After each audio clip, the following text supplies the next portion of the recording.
Welcome to our channel world teacher news. మన వీడియోలన్నీ కూడా పీస్ ఆఫ్ మైండ్, మానసిక ప్రశాంతతకు సంబంధించినవి. ఇందులో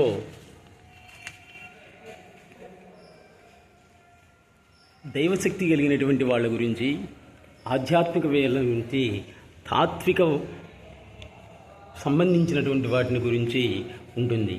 అంతేగాని దేని పడితే దాని గురించి మన వీడియోలలో ఉండనే ఉండదు. ఇప్పుడు దైవశక్తి కలిగినటువంటి జిల్లెళ్ళమూడి అమ్మవారు చూశారు కదా, ఆమెను గురించి మనం చెప్పుకుంటున్నాం. ఆమె అంటుంది, మీ ఆకలి గురించే నా ఆలోచన అంతా. ఈ కలిలో ఆకలి బాధ అనేటువంటిదే ఎక్కువ. ప్రతి ఒక్కడూ కూడా ఆకలితో బాధపడుతూ ఉన్నాడు. ఎవ్వడూ కూడా ఆకలితోటి బాధపడకూడదు అని అంటుంది ఆమె.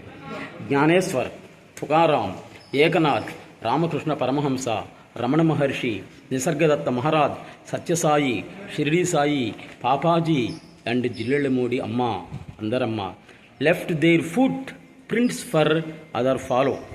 In this world everyone is searching for happiness. ఎందరో యోగాశక్తి కలిగినటువంటి, దైవశక్తి కలిగినటువంటి వాళ్ళందరూ కూడా మన హిందూ దేశంలోనే జన్మించారు. వాళ్ళ అడుగుజాడల్లో మనం నిలవడం తప్ప చేయగలిగింది, చేర్చగలిగింది, మార్చగలిగింది అంటూ ఏదీ లేనే లేదు. మాతృశ్రీ అనసూయ మహాదేవి, పాపులర్లీ నౌన్ యాజ్ జిల్లెళ్ళమూడి అమ్మ, who is worshipped as the incarnation of promotional energy. ఈ జిల్లెళ్ళమూడి అమ్మవారు సాక్షాత్ రాజరాజేశ్వరి స్వరూపిణి అనటంలో ఎటువంటి సందేహమే లేదు. 1923 మార్చ్ 28వ తేదీన గుంటూరు జిల్లా మన్నవ అనేటువంటి కుగ్రామంలో సీతాపతి, రంగమ్మ అనేటువంటి పుణ్య దంపతులకి ఈ మహాశక్తి స్వరూపిణి జన్మించింది.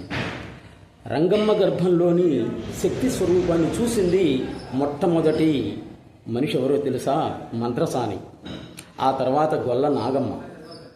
బాలిక యొక్క ముఖవర్చును చూసినటువంటి మన్నవ గ్రామ పురోహితులు ఆశ్చర్యపోయి, కృష్ణుడు, క్రీస్తు జన్మించినప్పుడు ఏ వింతలైతే జరిగాయో అటువంటి వింతలే ఈ జిల్లెళ్ళమూడి అమ్మవారు జన్మించినప్పుడు కూడా జరిగాయి. అక్షరాభ్యాసం చేసి స్కూలుకు పంపారు. అక్కడ కూడా తీవ్ర ధ్యాన నిమగ్నరాలైంది. టీచర్లే ఆశ్చర్యపోయారు. దసరా సెలవుల్లో స్కూల్కి తాళం వేసి వెళ్ళారు. 10 రోజుల తర్వాత స్కూల్ తాళం తీస్తే ఒక బెంచీ కింద మెడిటేషన్, ధ్యానంలో నిమగ్నురాలయ్యింది. మరి ఆ 10 రోజులు ఈమెకి ఆహార పానీయాలు ఎవరిచ్చారు? అది ఒక మానవాతీతమైనటువంటి శక్తి కలిగినటువంటి వాళ్ళకి. 5వ సంవత్సరం రాగానే తల్లి రంగమ్మ మరణించింది.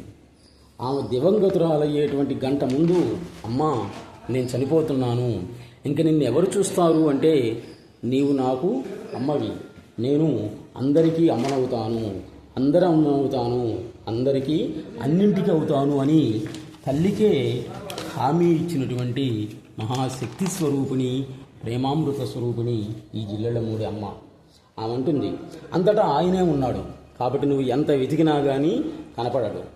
రూపం లేనిది రూపం ధరించడమే ఈ సృష్టి అంటే. అంతులేనిది, అడ్డులేనిది, అన్నింటికీ ఆధారమైనటువంటిది అమ్మ. తృప్తే ముక్తి. నీకున్నటువంటి దాన్ని నీవు తృప్తిగా తిను, ఇతరులకు ఆధారంగా పెట్టుకో. నది నిండా నీరు ప్రవహిస్తున్నప్పటికీ కూడా నీళ్లు తాగాలి అంటే మెట్లు అనేటువంటిది అవసరం.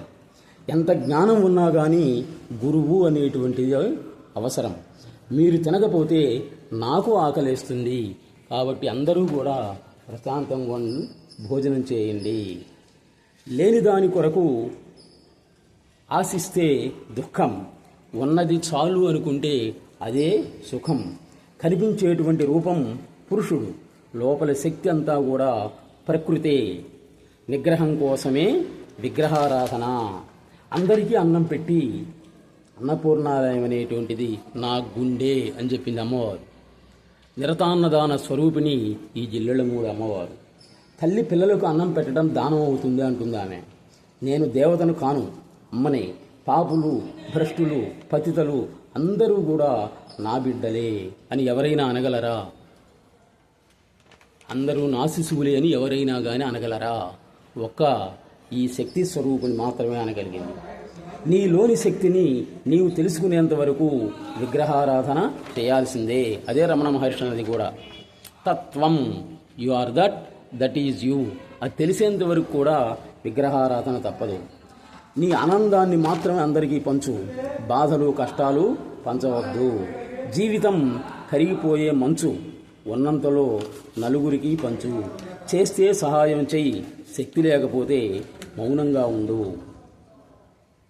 సర్వాన్ని అనుభవిస్తూ సర్వాన్ని విడిచిపెట్టేటువంటిదే వివాహం అని వైవాహిక జీవితాన్ని గురించి ఈమె వివరించి చెప్పింది.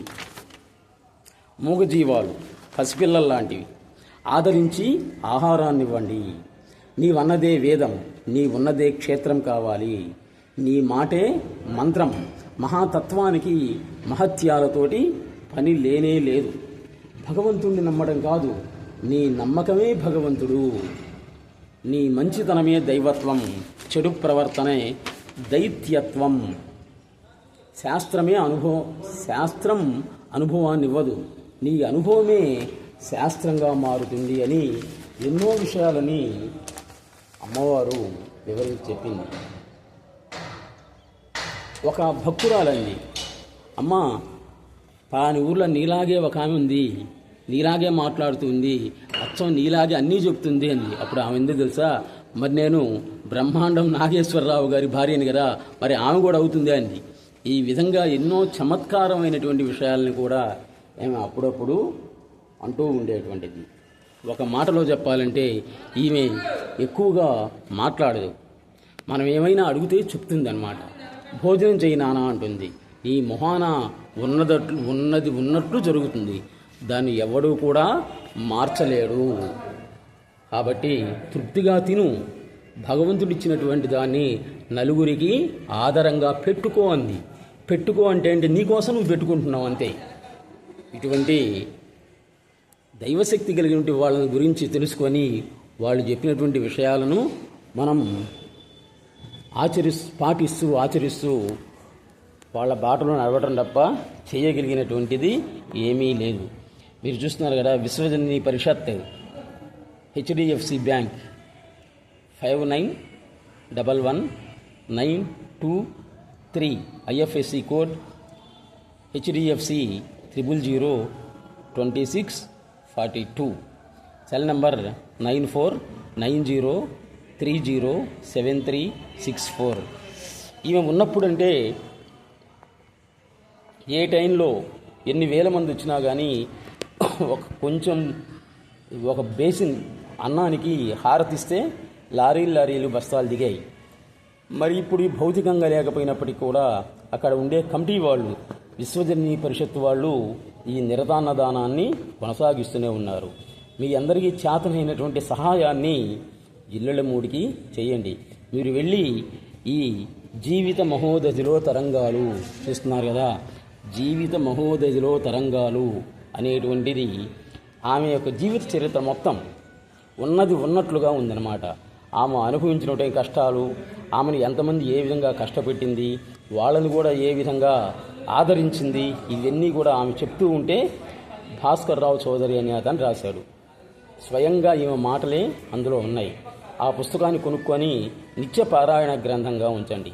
అలాగే శ్రీకాళహస్తి వెళ్ళినట్లయితే సద్గురు సుబ్రహ్మణ్యం గారు చెప్పినటువంటి నా గురువు అనేటువంటి గ్రంథాన్ని కొనుక్కొని దాన్ని కూడా మీరు నిత్య పారాయణ గ్రంథంగా ఉంచుకున్నట్లయితే మీకు ఉన్నటువంటి మానసిక శారీరక వ్యాధులన్నీ కూడా పటాపంచలవుతాయి.